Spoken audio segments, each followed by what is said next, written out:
noches. Buenas noches. Hola, Estela. Buenas noches, licenciado. Buenas noches, pero no me han contestado. ¿Logramos terminar con el intersubjetivismo? No, Lick dijo que lo iba a continuar hoy. Ok, o sea, vamos atrasados con ustedes. Bueno, vamos a meterle candela.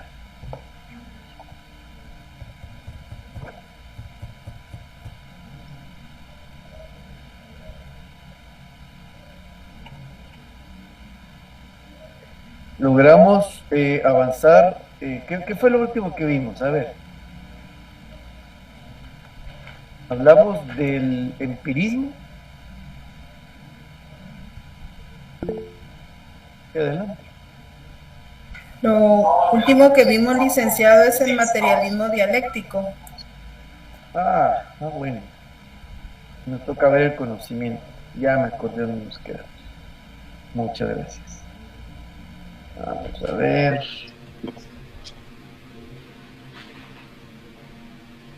Vamos a ver. Por aquí, ¿verdad? Bien. Entonces,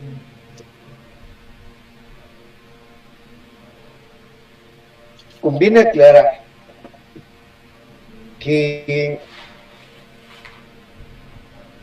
venimos desarrollando a la luz de las ideas de algunos filósofos, o sea, pensadores, las ideas materialistas propuestas por Aristóteles. Y ese es un punto interesante, deben conocerlo bien. S, P, A. Fíjense, S, P, A.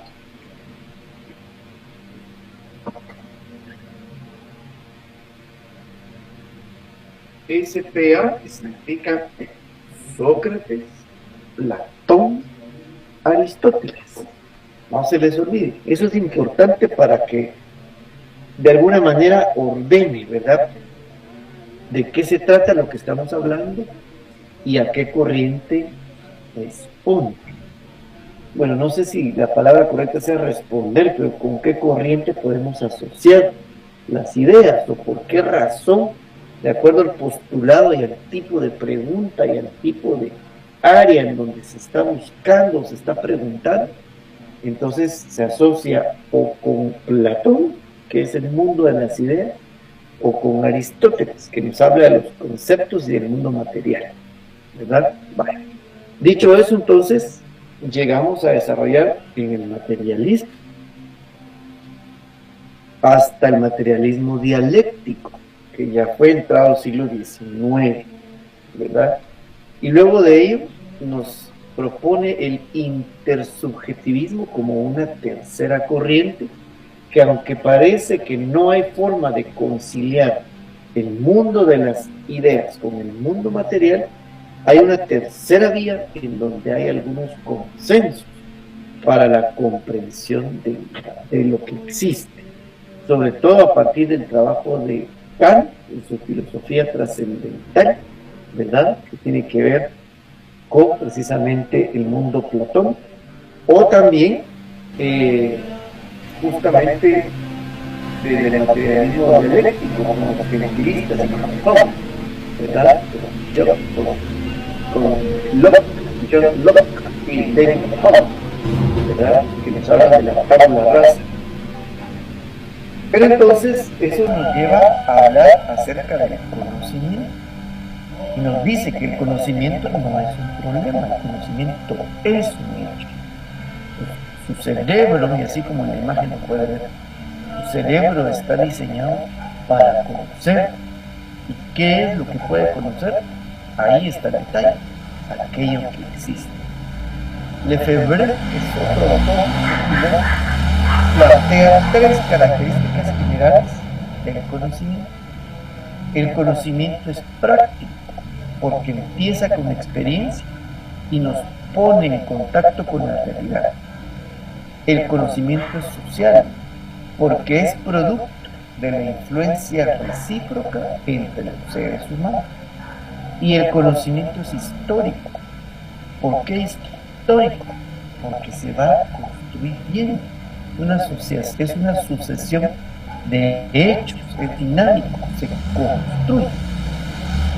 El materialismo dialéctico concibe al conocimiento como algo objetivo y nos dice que la verdad descubierta por un individuo, si es producto de la aplicación del método científico, ¿verdad?, que implica un proceso riguroso, será válida de forma universal.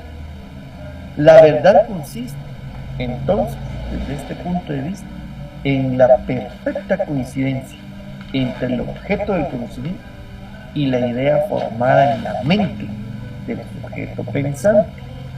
Ya les comentábamos en la clase donde hablamos de René Descartes, les comenté acerca del tratado donde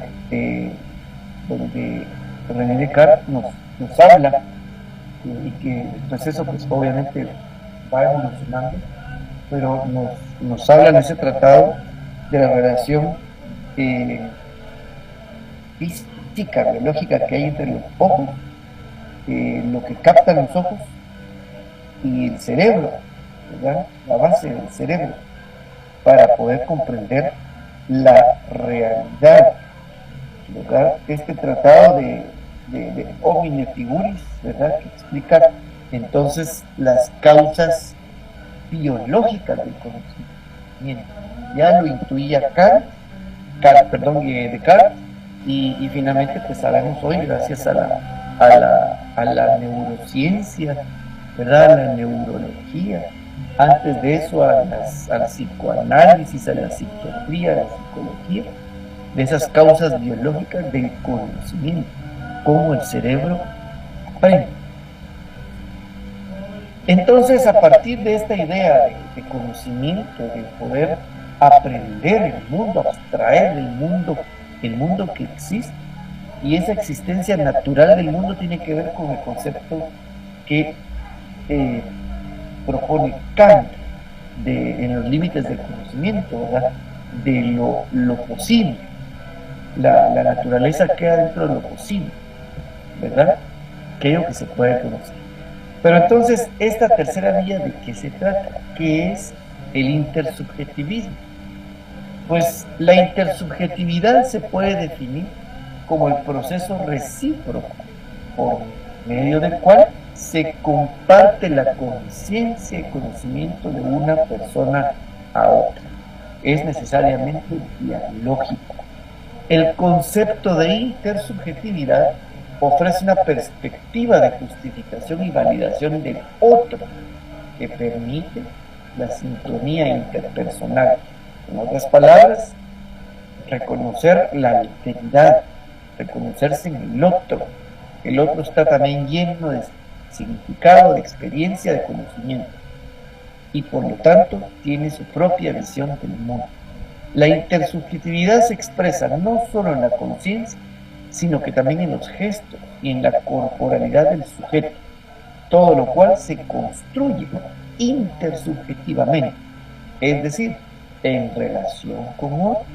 Así como yo muestro mi verdad, yo aprendo de la de los otros. Es justamente a partir de la intersubjetividad que se construye la subjetividad. Aquí vamos a encontrar a uno de los grandes pensadores de la escuela de Frankfurt, ¿verdad?, vivo aún, de los últimos, Jürgen Habermas. Él nos plantea que el mundo es percibido e interpretado globalmente de formas distintas, desde la perspectiva de individuos distintos y grupos distintos.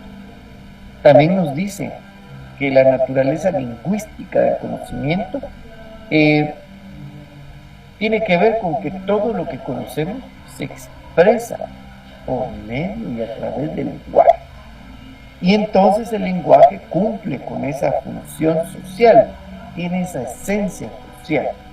Habermas además nos afirma que la naturaleza social del lenguaje se va a originar gracias a que éste requiere de consenso para ser válido. La existencia de cualquier cosa solo puede ser conocida por intermediación del lenguaje. Si lo puede nombrar, si lo puede definir con palabras, con letras, con un lenguaje, entonces existe, puede reconocer su existencia. Se es consciente de lo que existe porque le da un significado a cada cosa. Entonces, si no lo conoce, si no lo puede nombrar, entonces aún no puede existir en su mundo. Y claro, ahí viene la visión idealista o materialista del asunto, ¿verdad?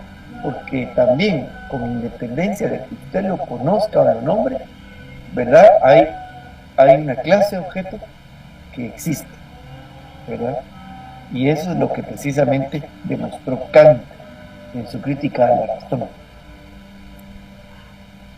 Bien, entonces ya vimos estas tres vías, ¿verdad? El idealismo,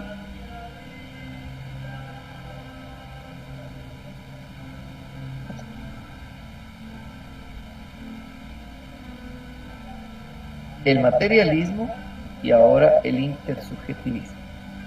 Para la comprensión del idealismo, entonces revisamos las ideas de Platón, luego revisamos las ideas principales del realismo cartesiano y finalmente, algo un poco más elaborado, el idealismo trascendental, para poder tener una idea general, global, acerca de qué va este mundo de las ideas. En la segunda visión vimos el materialismo.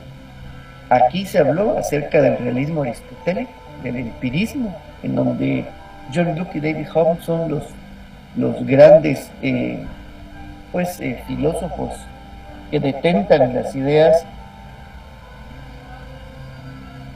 que van definiendo el empirismo. Y finalmente se habló del materialismo dialéctico, y apenas mencionamos a Karl Marx y a Friedrich Engels.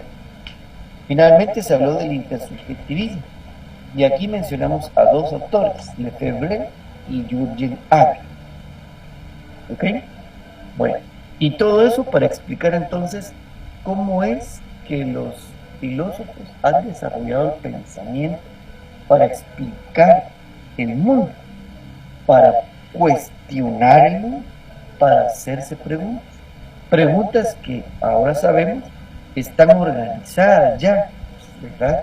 En al menos tres grandes grupos de las áreas de interés de la filosofía del ser, la filosofía del conocer y la filosofía del hacer.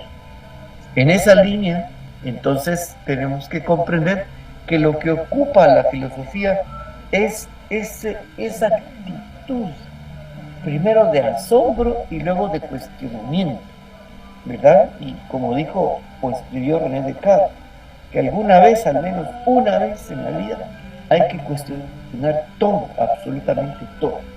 En ese sentido, entonces la filosofía o el pensamiento filosófico se va a ocupar de las grandes preguntas fundamentales, de aquellos grandes temas que le van a proveer al hombre sentido de lo que hace, sentido de quién es, sentido de lo que hace y sentido de cómo hace las cosas, ¿verdad? Y cuál es su lugar en el mundo. Para ello, la filosofía y el pensamiento filosófico desde sus corrientes nos va a hablar de algunos de esos grandes temas que ya el mismo Sócrates trataba en su ejercicio de la mayéutica en la antigua Atenas, en Grecia, ¿verdad? O sea que no es una cosa nueva. Sin embargo, llevamos todo este tiempo no solo intentando conocerlo, comprenderlo, sino que además interiorizarlo para liberarnos, para intentar darle sentido a nuestro lugar en el mundo. Ahora, esos grandes temas son, ¿verdad? La verdad, la belleza, la bondad, la felicidad, la libertad, ¿verdad? Entre otros, pero que son los que motivan las grandes preguntas filosóficas.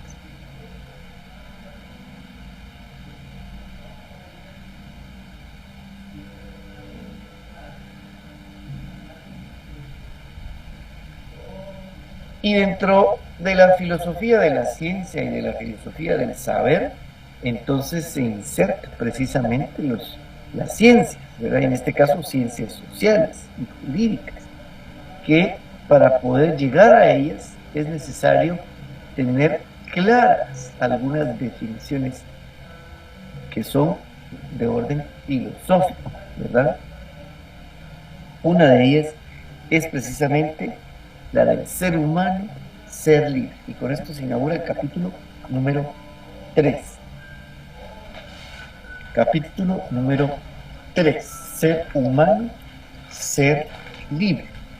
Para iniciar el capítulo nos da 3 grandes preguntas para reflexionar, para irla pensando, ¿verdad? ¿Qué es el ser humano? ¿Qué es la libertad? ¿Y qué son los valores? Y en derredor de estas preguntas vamos a intentar conversar y hacer alguna lectura de las definiciones más cercanas. Como primer ejercicio quiero pedirles por favor a quien tenga acceso a internet que googlee el concepto de ser humano. Vamos a ver qué encontramos.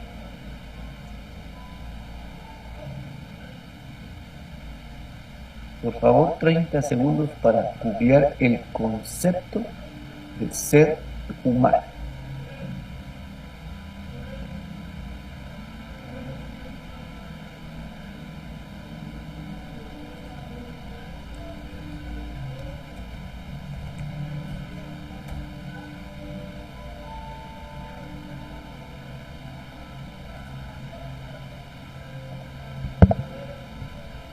Muy bien, ya alguien vio el concepto de ser humano. Karin Zamora, por favor. Gracias, licenciado. Buenas noches. Lo que yo puedo compartir es que el individuo de la especie humana, primate caracterizado por el desarrollo de su capacidad intelectual, abstracción, introspección y comunicación de gran complejidad. Para un momento, vamos en orden. Hay muchas palabras y vamos a ver si en realidad las conocemos. Dijo, ser humano. ¿Qué fue lo primero que dijo? Del ser humano se caracteriza por el desarrollo de su capacidad intelectual. Para él, entonces tiene un desarrollo de su capacidad intelectual. Y luego que luego abstracción e introspección y comunicación de gran complejidad. Abstracción e introspección. Yo dejo comunicación compleja, ¿verdad? ¿Qué más? Así es, licenciado. Solamente. ¿Alguien, gracias, alguien que haya conseguido algo más? Que tiene una gran comunicación social, licenciado, y compleja. Es un ser social, muy bien. ¿Alguien, gracias? ¿Alguien que haya conseguido algo más? A ver, adelante. A ver. Se denomina ser humano a la especie Homo sapiens, caracterizada con respecto a las demás por la posibilidad de razonar de modo abstracto y complejo. Muchas gracias. Bueno, adelante.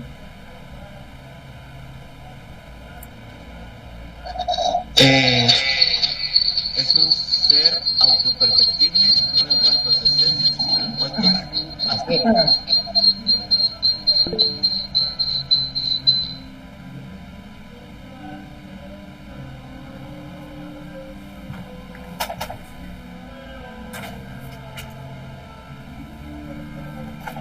Licenciado.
Licenciado, perdone, ya no se le escucha. Yo voy a hablar con el micrófono apagado.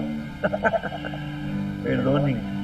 Bueno, les decía, gracias, que lo primero es establecer un concepto, definir qué somos, desde nuestra sustancia, lo que materialmente somos, para empezar a tener claridad entonces lo que pensamos.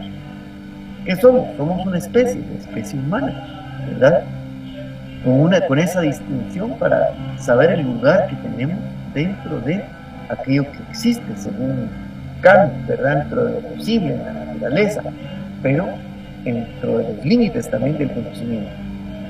Gracias al trabajo de los naturalistas, ¿verdad? Darwin, Humboldt, otros y compañía, y hasta la fecha, los avances tecnológicos en la paleontología, en la antropología, en la sociología y en otras disciplinas, conocemos ahora que con la datación del carbón se puede diferenciar las osamentas que se han desenterrado y que se datan miles de años hacia atrás entre la diferencia entre especies y que en algún momento de la historia de los humanos, ¿verdad?, convivieron dos grupos claves: el Homo sapiens, que finalmente se logró adaptar y se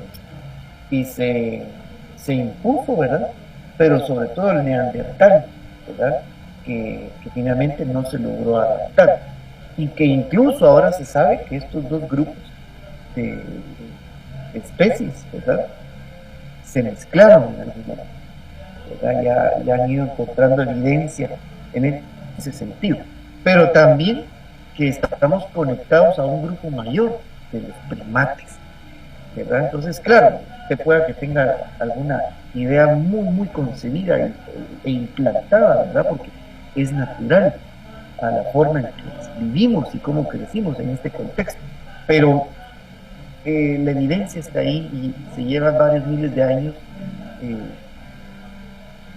avanzando en el conocimiento para poder explicar qué somos y de dónde venimos, ¿verdad? Pero bueno, en este punto centrémonos en otros detalles. ¿Qué más es el ser humano? ¿Qué nos caracteriza? Bueno, su gran capacidad de desarrollo intelectual. O sea que el ser humano tiene un cerebro que evolucionó para pensar, para razonar, y ese razonamiento le permite conocer, y esa abstracción del mundo le permite transformar. Luego nos dice también abstracción e introspección.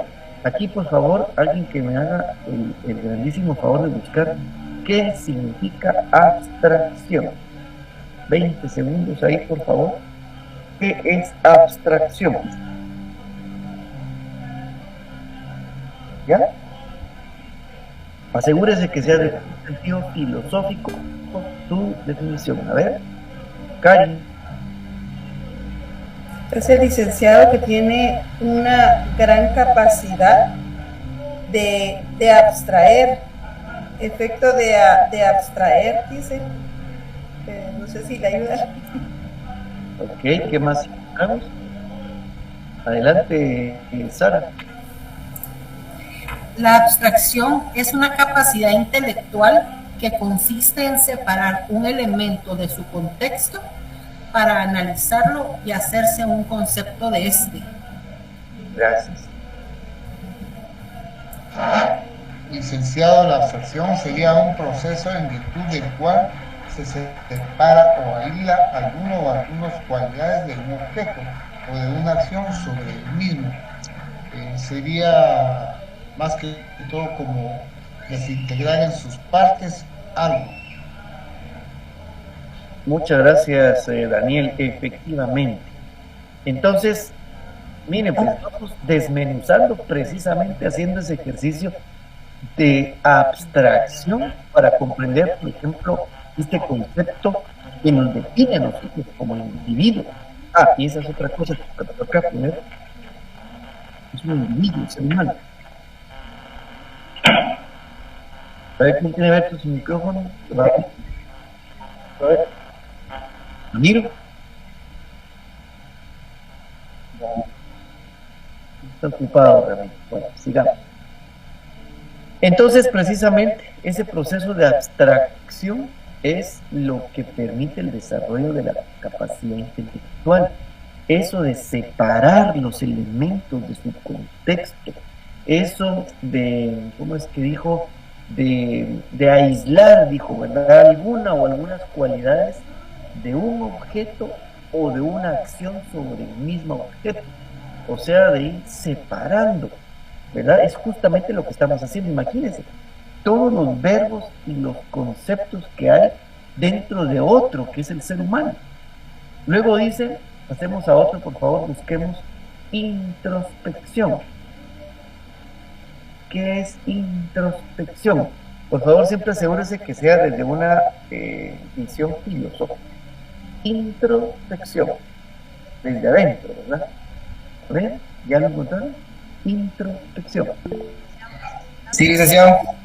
Mira, Introspección es el acto de mirarse a uno mismo, de buscar en el propio interior, en sus pensamientos, en sus sentimientos, con el objetivo del autoconocimiento para poder hacer una identificación, percepción, interpretación y comprensión de las propias emociones, pensamientos y conductas. perfecto. ¿Alguien que haya encontrado algo que complemente o que sea diferente? El término introspección se refiere a la actitud de prestar atención a los procesos internos del propio sujeto. Esto es, la capacidad del sujeto para centrar la atención en sus propias percepciones, inquietudes, sensaciones y pensamientos. Gracias. Dicho de Entonces, otra manera, licenciado, sería conocerse a sí mismo y su manera auténtica de ser. muy bien, muchas gracias. Conocerse. Así. Perfecto. Y aquí volvemos al inicio, ¿verdad? Con los griegos. Conócete a ti mismo, la introspección. Entonces, al respecto, ¿verdad? El ser humano tiene esa capacidad de abstraer del exterior y de la introspección, de conocerse a sí mismo, del autoconocimiento. Hay un estudio, no recuerdo si les hice el comentario en la clase pasada, que se hizo un estudio, ¿verdad? Obviamente con un universo específico, conocido, y, o sea, con una muestra, ¿verdad? Y lo que querían averiguar era si todos los miembros de ese universo eran capaces de mantener o de tener el diálogo interno. Y resultó que más del 50% no era capaz, no sabía y nunca lo había hecho. Imagínense. Y no sé si más de alguno pueda que sea él parte de ese grupo de humanos que no están conscientes de su capacidad de introspección, de esa vocecita, que no es más que sus pensamientos proyectándolo, ¿verdad? Las ideas que usted necesita seguir trabajando, reflexionando, conociendo para ponerlas en orden y para poder abstraer, ¿verdad? Más conocimiento del mundo. Y además que va por categorías, ¿verdad? La más cercana es la instrumentalización, cuando usted va solito pensando, ¿verdad? Saqué las llaves, cerré la puerta, llegué con el chucho, fui por los niños, dónde dejé parqueado el carro, le eché gasolina a la moto, qué sé yo, ¿verdad? Pero eso es instrumental, casi que automático. Pero eso entonces debiera pasar al siguiente punto. Y si no le eché gasolina a la moto, ¿verdad? ¿Será que llego a mi trabajo? Y si no llego a mi trabajo, ¿será que voy a tener problemas? ¿Y será que entonces pierdo mi trabajo? Y si pierdo mi trabajo, ¿será que puedo seguir pagando la alimentación de mis hijos?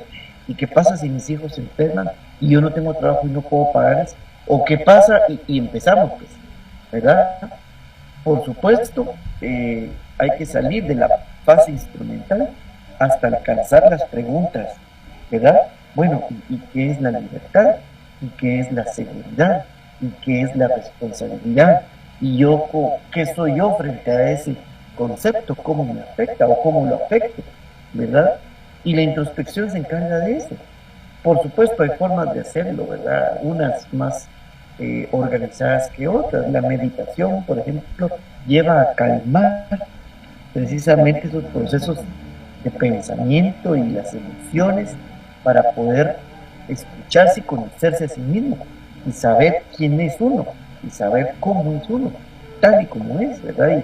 Y aceptar, ¿verdad? O encontrarle sentido a las cosas que uno ha vivido, que uno hace. Eso hace la introspección. Entonces tiene otras expresiones, ¿verdad? Pero en esencia el ser humano tiene esa capacidad de abstraer y de ser introspectivo, ¿verdad? Es una cultura. Lo increíble es que hay muchos que no saben que pueden ser y no saben que esa vocecita interior y que eso que de repente logran tener alguna claridad sobre algo, ese chispazo se debe a esa mirada de autoconocimiento hacia sí, ¿verdad? Y luego están estas otras dos, ¿verdad? La comunicación completa, el carácter social del individuo, y también hay otra por ahí que nadie la menciona, pero la menciono yo, que es dentro del carácter social, es la cuestión de manejarse en redes, en asociarse, ¿verdad? Y el parentesco, ¿verdad? Claro, no necesariamente la endogamia, ¿no? Por eso, como así, no, sino que esa capacidad de afinidad, de crear familia, y que la familia incluso la llevamos al punto de ser una institución, ¿verdad? Identificada y reconocida en el Estado, en ese constructo del Estado, ¿verdad? Entonces, pero es una característica de esto, del ser humano. Apenas vamos a conocer, y esto es lo increíble, ¿verdad? Que tenemos la capacidad de decodificar el lenguaje, pero no necesariamente comprendemos todo lo que leemos.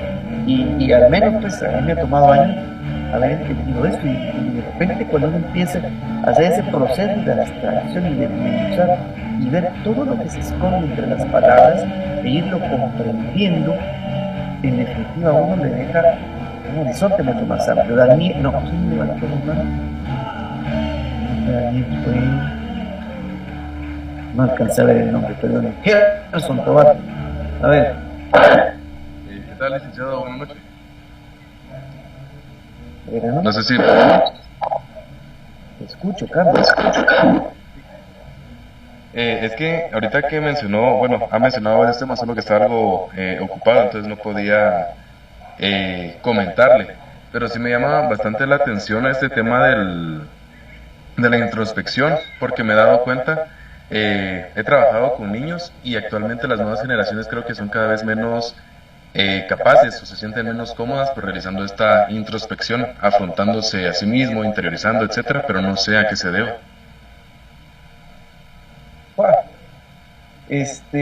Bueno, gracias por tu comentario. Una pregunta interesante del campo de la educación, de la psicología y también de la filosofía, por supuesto. Entonces, desde un aspecto filosófico, híjole, podemos debatir mucho y poner algunas cosas sobre la mesa, pero esencialmente, diría yo, como inicio de reflexión y de discusión, no saben cómo hacerlo. ¿Por qué? Porque no hablamos de eso. ¿Por qué? Porque no conocemos nuestras emociones. ¿Por qué? Porque no conectamos con las emociones y entendemos que al dominar las emociones, entonces ocurren cosas. O las cosas ocurren por no dominar las emociones también, como punto de partida. Luego, por supuesto, hay otro montón de paradigmas y de situaciones específicas, pero en esencia partamos por ahí para una discusión, ¿verdad? No tengo una respuesta, es muy amplio y podemos discutir. Daniel. Sí, licenciado, la pregunta que hizo el compañero Tobar es muy interesante y yo creo que la responsabilidad radica en quien da la educación, porque no orienta a los alumnos o a sus pupilos a qué se debe pensar. Lo otro, los medios de comunicación que a través de esta enseñan no solo malas costumbres, sino malas ideas, en el sentido de que la vida es éxito económico y profesional, y que se dejan por un lado todo aquello que está concatenado a la moral y a la ética, Entonces, eso hace que ya los alumnos o los jóvenes no tengan esa percepción de que es la vida y que no solo es tener dinero, tener propiedades y ser un profesional, sino que es algo que va más allá y que nos va a llevar precisamente a ser humanos, no robots. Gracias, Yaneli. Justamente entre su comentario vienen, digamos, los pincelazos del tema de hoy acerca de la libertad, que no hemos ni empezado a verlo, ¿verdad? Pero la pregunta que dejó don Gerson Tobar, tal vez me animaría para no irnos más allá, pero sí me gustaría dejar una idea, más bien como papá, ¿verdad? Yo tengo dos hijos chiquitos, de 9 y 8 años. Justamente entiendo perfectamente bien la pregunta porque para mí es cotidiano ese tipo de ejercicios y además alineado con tratar de ser coherente con lo que hago, con lo que soy, ¿verdad? Y ha sido siempre motivo de reflexiones aquí en familia. Entonces, creo que sin alardear ni hacer nada más extraordinario, decirte, Gerson, que pienso firmemente que los niños, tal como lo anotaba Platón, es innata su capacidad de asombro, esa capacidad de preguntar, esa capacidad de dudar y de cuestionar en su mundo y en su mente, pero que desafortunadamente los niños más grandes, que ahora somos papás, perdimos, no conectamos y por lo tanto no logramos hacer que estos niños la continúen y proveer el espacio seguro para que se confundan, para que cometan error, para que reconozcan sus emociones, para que puedan saber que sí pueden y que si algo es difícil pueden superarlo y que está bien que se equivoquen y que está bien que el otro piense diferente. Por ejemplo, en mi experiencia como papá, y que aún así, sabiéndolo y digamos teniendo un marco mucho más amplio filosófico, es muy difícil lograrlo. Pero luego están otros estamentos, ¿verdad? Ya en la familia, como el núcleo, la familia extendida, la educación, los sistemas formales, el bombardeo de tecnologías, ¿verdad? De la hiperinformación y de los constructos sociales más complejos, y que pienso que no se debe como limitar, sino lo que se debe es darle al niño un marco de posibilidades para que lo descubra. Pero eso solo viene si está acompañado de alguien que también tiene esa ruta. Pero si su marco es diferente a su digamos, a su explosión, hablando de niños, ¿verdad? Y se le empieza a limitar, entonces pasa como en aquella viñeta, ¿verdad? Donde aquel pensamiento bonito de colores empieza a pasar el serrucho y la lija y la pintura hasta que queda cuadrado y uniforme. Y entiéndase por eso lo que usted quiera comprender, ¿verdad? Religión, política, ideologías, ¿verdad? Y por supuesto, el sistema está ahí, ese monstruo.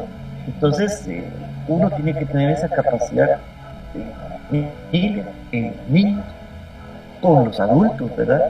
De hacerlo, pero es muy complejo. Tu pregunta invita a mucha reflexión, Gerson. No sé en qué radica. Lo que sí sé es que si el niño o la niña tiene la fortuna de estar en un núcleo familiar con papá y mamá, es ahí en donde ocurre la primera gran parte, ¿verdad? Esa primera gran responsabilidad, porque literalmente los niños van a mamar, ¿verdad? De lo que ven, de lo que los papás hacen y dicen. No lo que le dicen que ellos hagan, sino que los papás hacen y dicen. Y pues yo lo veo pues cotidianamente. Mi hijo mayor, por ejemplo, a veces me acompaña aquí en clases y se aprenden los temas, ¿verdad? Y entonces después cuando hablamos o algo o pasa algo, él a veces me corrige: papá, ¿por qué dices eso? Porque en tu clase dijiste que con sus alcances, ¿verdad? Entonces, y no se trata de que si sabe o no sabe más que otros, sino que simplemente está siendo influenciado. Ahora, por ejemplo, si fuera influenciado de otra fórmula, de otro tipo de papá, que de lo que le habla únicamente es de algún tipo de deportes o algún tipo de videojuegos o de algo en específico.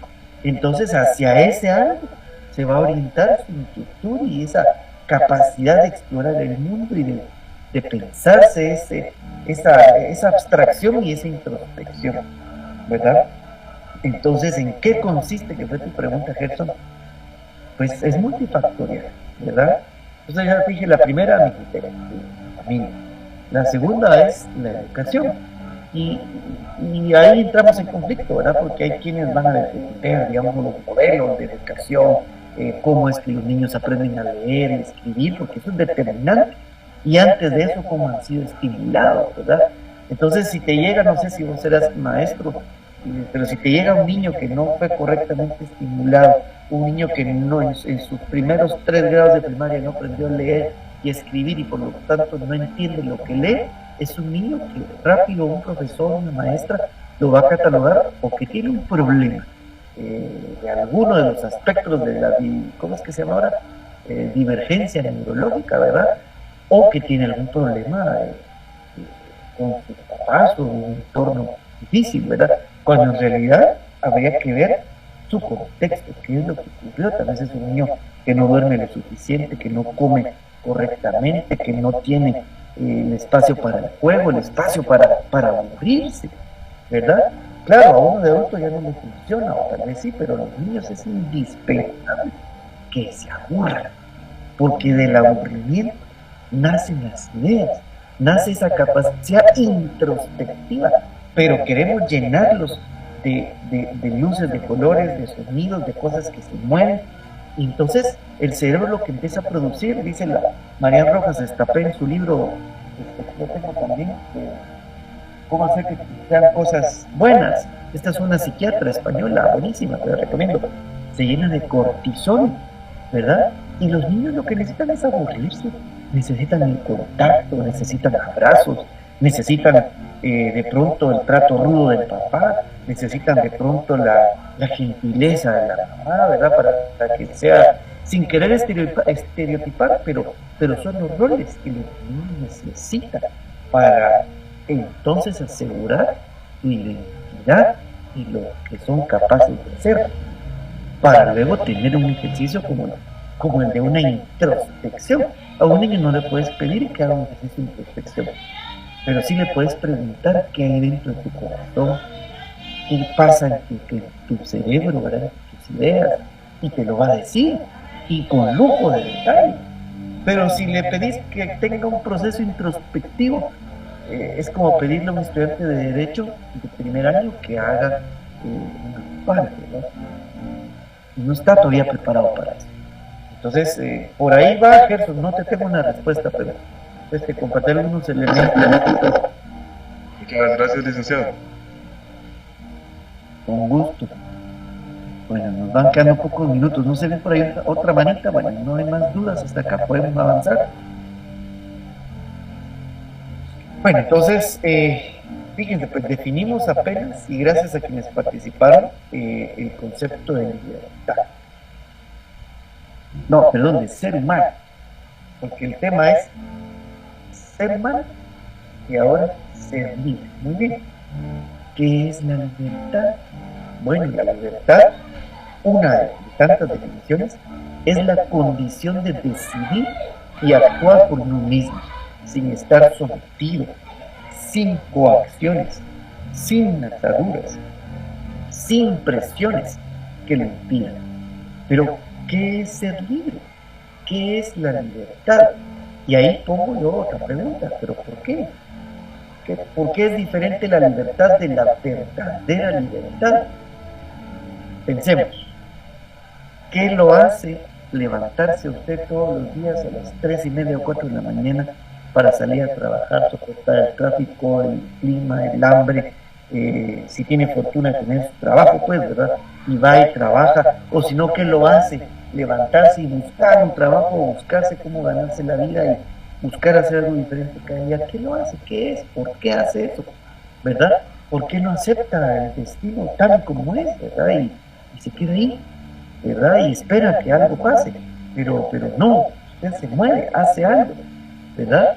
Y hay quien me decía, no, es que me levanto por mis hijos. Ah, bueno, entonces no es una decisión libre. Fue usted condicionado, está sometido. Hay una coacción, porque si no se levanta a trabajar, entonces si no trabaja no hay dinero, si no hay dinero no hay comida, si no hay comida, los hijos se jode todo. Entonces, ¿dónde está la libertad? ¿En qué radica la verdadera libertad? ¿Puedo yo reducir mi libertad a ese mero acto de decidir o no levantarme a las 4 de la mañana a trabajar? ¿O acostarme a las 9 de la noche en paz de Dios, verdad, a dormir? ¿Es eso un acto libre? ¿En qué radica la verdadera y auténtica libertad? Y ojo, yo aquí no tengo una respuesta. Aquí lo que tengo son preguntas. En aras del tiempo voy a hacer yo solito el ejercicio, ya lo tengo de hecho determinado, acerca de qué encontramos como definición de libertad, ¿verdad? Vamos a ver. Y dice que la libertad, ¿verdad? Es una convicción, es una creencia, es un estado de la mente que apunta hacia el verdadero conocimiento. Además, la libertad es individual, que viene, ¿verdad?, de un ejercicio racional, que además, dice, es no arbitrario. Hágame el favor, busque ahí, esto si nos da tiempo, que es arbitrario, para que podamos definir entonces qué es no arbitrario. A ver, ¿qué es arbitrariedad o arbitrario? A ver, ¿alguien que lo haya encontrado bien? Arbitrario o arbitrariedad. Karen Zamora. Gracias, licenciado. Que depende solamente de la voluntad o el capricho de una persona y no obedece a principios dictados por la razón, la lógica o las leyes. Muchas gracias. Entonces, lo arbitrario es cuando usted actúa por capricho y no obedece, no observa los marcos que regulan el actuar de los individuos. Por lo tanto, el ser no arbitrario es lo contrario. Es cuando usted domina su voluntad y su forma de actuar. Don Daniel, adelante. Sí, licenciado, al hablar de arbitrariedad estaríamos hablando de libertinaje, no de libertad, para mí.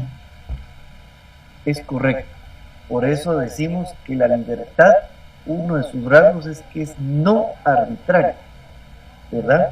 Y la libertad se enmarca precisamente en la observancia de los valores éticos morales, y que la filosofía del hacer es la que se encarga dentro de la axiología de estudiarlo. Y por eso es que veíamos con Kant, con su imperativo categórico, o lo vamos a ver ahora más adelante, ¿verdad?, cómo es que la escala de valores nos regula precisamente en esta forma de actuar, de, digamos, de ponerle límites a la voluntad para hacer lo que tengo que hacer, lo que es bueno, lo que es útil, lo que es correcto. Y también la libertad tiene que ver con la autodeterminación positiva de actuar. ¿Pero qué es eso de autodeterminación? A ver, desde un sentido filosófico, busque por ahí, por favor, ¿qué es autodeterminación? Autodeterminación. A ver, don Daniel. Es la posición que un individuo tiene de decidir por sí mismo, de determinar qué es lo que desea o necesita. Eso es ser autodeterminación, licenciado. Muchas gracias, Daniel. Efectivamente. Nehemías. Sí, licenciado, autodeterminación, capacidad para tomar decisiones sobre nuestras identidades y nuestro futuro, definir por nosotros mismos quiénes somos y quiénes deseamos ser, sin el control de personas o fuerzas externas. Perfecto, muchas gracias. Entonces, ya para irle poniendo pues el epílogo aquí a la sesión de hoy, porque no nos va a dar más tiempo, vamos a continuar el tema en la siguiente para completar con el capítulo 4. A mí me ha parecido, antes no lo hacía así, pero ahora he decidido, de pronto quiero imaginar que puede ser más provechoso para el estudiante. Y además porque sí que no debo asumir que ustedes saben, ¿verdad?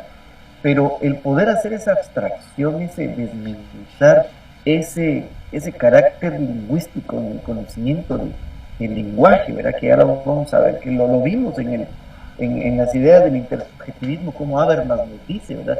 Si lo puedo mencionar, lo puedo conocer, pero ¿qué significa eso? Que debo comprender lo que leo, no solo la decodificación, claro, usted lo puede leer y lo lee de corrido, pero ¿qué significa? ¿En qué marco eso se aplica? ¿Verdad? Porque usted va a ser abogado, usted va a detentar la operación de la justicia. Entonces hay términos, ¿verdad? Que en una escala superior usted debe intentar a lo largo de su vida, ¿verdad? Mantener esa discusión. Probablemente en su carrera usted va a aprender definiciones, y le hablo concretamente sobre la libertad, la justicia, el bien, el mal, lo correcto, ¿verdad? Lo útil. Pero va a ser en el transcurso de su vida y de su ejercicio que las va a ir aterrizando hacia esa universalidad que se pretende que un buen abogado, ¿verdad?, pueda practicar en un ejercicio, digamos, coherente, un ejercicio positivo en favor precisamente de esas verdades. Claro, en observancia de la ley, que eso es lo que viene después. En su área profesional usted va a empezar a conocer lo instrumental, lo que es legal, ¿verdad? Lo que ya el humano construye poniéndose de acuerdo.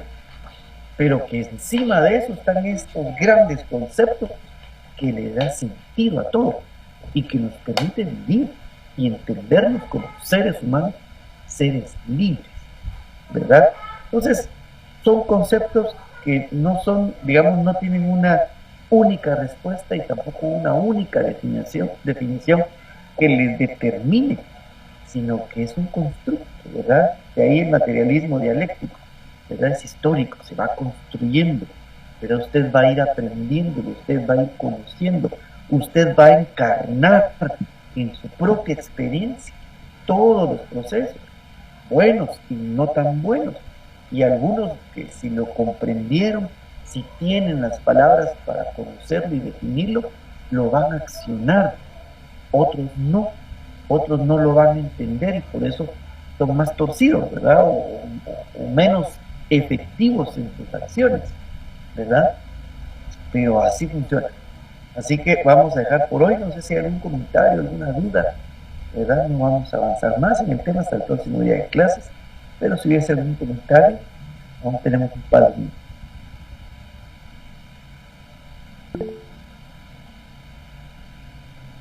Gerson.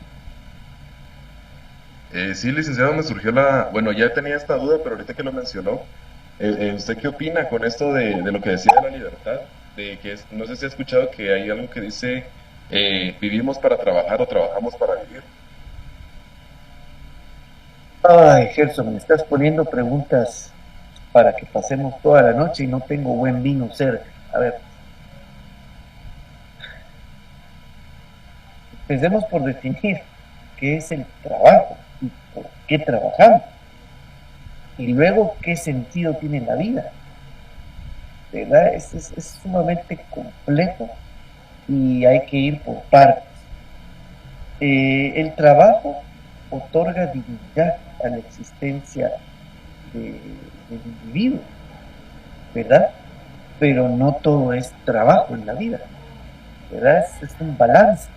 Y ahí podemos, no sé, se me ocurre irnos a las ideas de Aristóteles con la eudaimonía, ¿verdad? La búsqueda de la felicidad que viene digamos, de la observancia del cultivo de las virtudes, o sea, de hacer lo que tienes que hacer de forma correcta. Y luego en el siguiente tema vamos a ver el imperativo categórico en donde se inserta.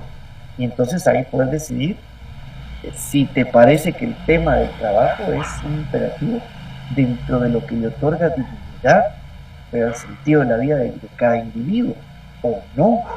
Porque otra cosa es el trabajo entendido también desde esa acción sistémica dentro de un sistema, donde o trabajas o te morís de hambre, ¿verdad?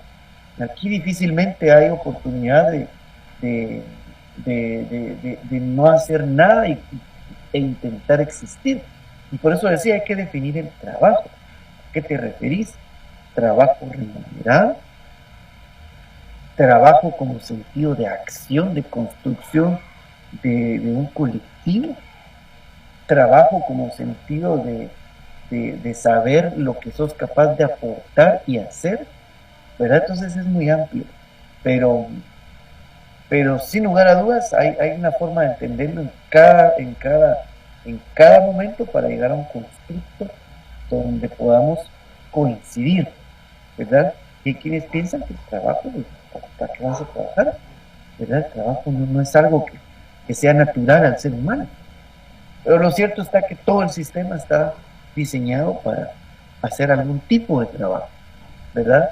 En un sentido.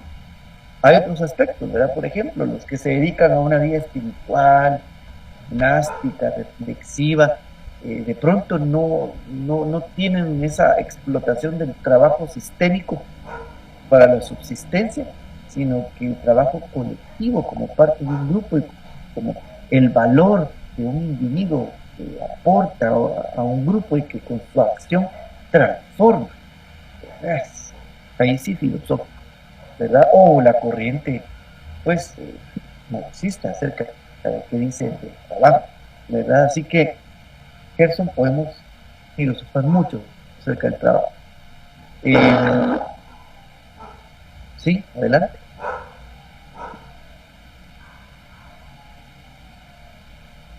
Sí, Gerson, ¿vos qué pensás del trabajo, Gerson?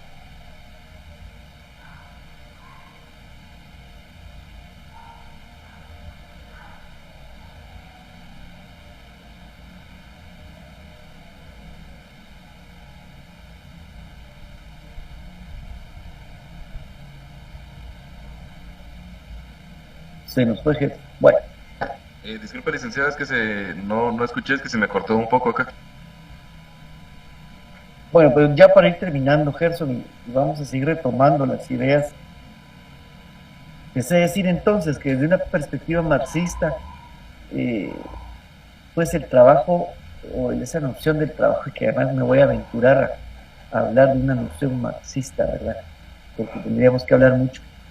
El trabajo es, en primer término, un proceso de transformación entre la naturaleza y el hombre, ¿verdad? Como punto de entrada para luego ir hablando. Pero ahora, en la época actual, ¿qué entendemos por trabajo? Y ahí podemos echar mano de otros autores como Byung-Chul Han, ¿verdad? Este surcoreano que ha escrito de forma muy profunda acerca de la autoexplotación de los individuos, o de Slavoj Žižek, ¿verdad? También, que nos traen a la actualidad estos conceptos más bien desde el marxismo, el socialismo, sobre qué es el trabajo, ¿verdad? ¿Para qué sirve? ¿Por qué lo hacemos? Es esa propia acción e intercambio que tiene el individuo, ¿verdad? Le otorga dignidad, ¿verdad? Su propia existencia. ¿Cuál es su naturaleza? ¿Qué es lo que transforma con su trabajo? Así que hay mucho por hablar acerca del trabajo. Eso. Muy bien, licenciado, tal vez en alguna próxima oportunidad podemos conversarlo un poquito más detenidamente. Gracias. Claro, no nos has compartido vos qué ideas tenés acerca de hacer. Para desarrollar este tema, sí, yo opino que realmente trabajamos para vivir, ¿verdad? Y vivimos para poder trabajar en el trabajo que a nosotros nos gusta, por decirlo de alguna forma. O sea, estamos obligados a trabajar, digamos, para sobrevivir en alguna cosa desde el punto de vista capital, digamos, pero a su vez esto alimenta el poder estar vivos, digamos, y en un estado sano para poder cumplir con este deseo, esta necesidad, como lo mencionaba, del humano, ¿verdad? De poder, de realización, para poder trabajar en algo que nos llene, digamos, como humanos. Ok, Gerson, gracias. Don Daniel, veo que tiene su mano. Adelante. Sí, licenciado, solo como una acotación de la ironía de la vida. Una congresista salvadoreña hizo un señalamiento al señor Bukele que a raíz de la detención que habían hecho de todas esas pandillas, las familias no se podían alimentar y que estaban pasando hambre y necesidades porque los proveedores a través de su trabajo no estaban dando, y que por eso el crecimiento se había detenido, porque no hay medios de producción para alimentar a esas familias de manera. Entonces se puede imaginar pues los grados de cinismo muchas veces que un concepto bueno puede caer. Gracias. Ok, efectivamente, Daniel, y tal vez para también matizar y trato de comprender su comentario en el contexto de la libertad y el trabajo que puso Gerson sobre la mesa.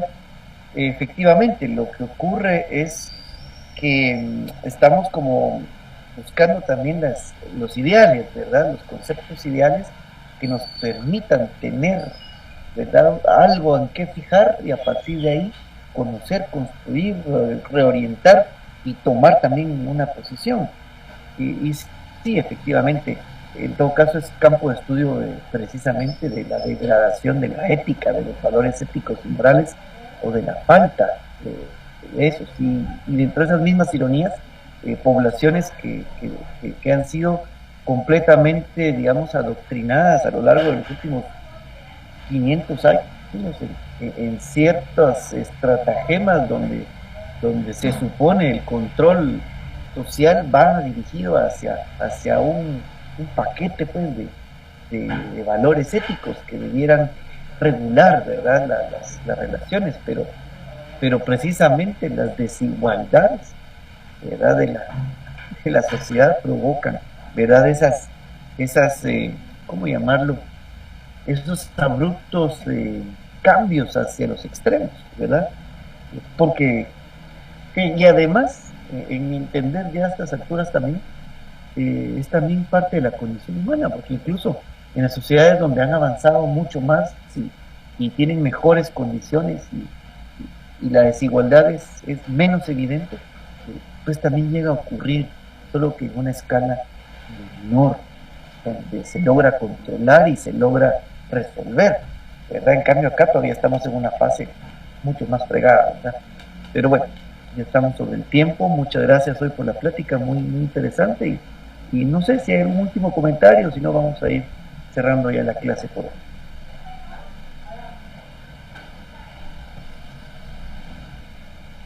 Bien, parece que no hay comentarios, así que muchas gracias por su atención y continuamos en la siguiente clase.